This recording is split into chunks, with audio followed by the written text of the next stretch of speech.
गंगा के घाट पर पटना जागता है। भक्तजन इकट्ठा होते हैं। सफाई और गीत की सिम्फनी के बीच छठ पूजा की तैयारी कर रहे हैं। अगरबत्ती घूमती है क्योंकि मीरा और उसकी मां अपनी पेशकश तैयार करती हैं। हवा प्रत्याशा और प्राचीन परंपरा से जीवंत है। उसकी मां की आवाज दृढ़ता से गूंजती है, मीरा, छठ सिर्फ एक अनुष्ठान नहीं है, यह हमारे विश्वास का बंधन है। नदी जीवंत दृश्य को दर्शाती है, भक्ति का दर्पण जैसे जैसे सूरज ऊपर चढ़ता है, आशीर्वाद का वादा करता है। अपने घर के अंदर मीरा सावधानी से ठेकुआ बनाती है। उसकी भौहें चिंता से तनी हुई हैं, उसकी निगाहें नरम पड़ जाती हैं जब वह अपने भाई की तस्वीर देखती है। उसके चेहरे पर एक मूक विनती अंकित है, भगवान कृपया मेरे भाई को ठीक कर दो। मीरा फुसफुसाती है, उसकी आवाज हार्दिक भक्ति से भरी हुई है। मैं पूरी श्रद्धा से व्रत रखूंगी, वह प्रतिज्ञा करती है।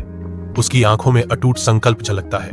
मीरा छठ पूजा करने का फैसला करती है, यह उम्मीद करते हुए कि वह अपनी भक्ति से अपने भाई के स्वास्थ्य को बहाल करेगी। मीरा गंगा में खड़ी है, कमर तक नदी की कोमल धाराएं उसके चारों ओर घूम रही हैं, जैसे वह अपनी शाम की प्रार्थना करने की तैयारी कर रही है। हल्के कांपते हाथों से वह उन्हें डूबते सूरज की ओर उठाती है।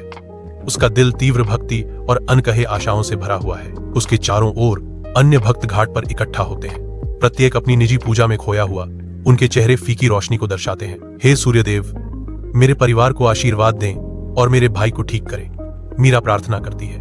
उसकी आवाज बहती नदी की पृष्ठभूमि के खिलाफ एक धीमी फुसफुसाहट है। भोर की पहली किरणें उसके चेहरे को चूमती हैं। एक शांत अभिव्यक्ति उसे धो देती है, क्योंकि वह अपनी भक्ति में सांत्वना और शांति पाती है।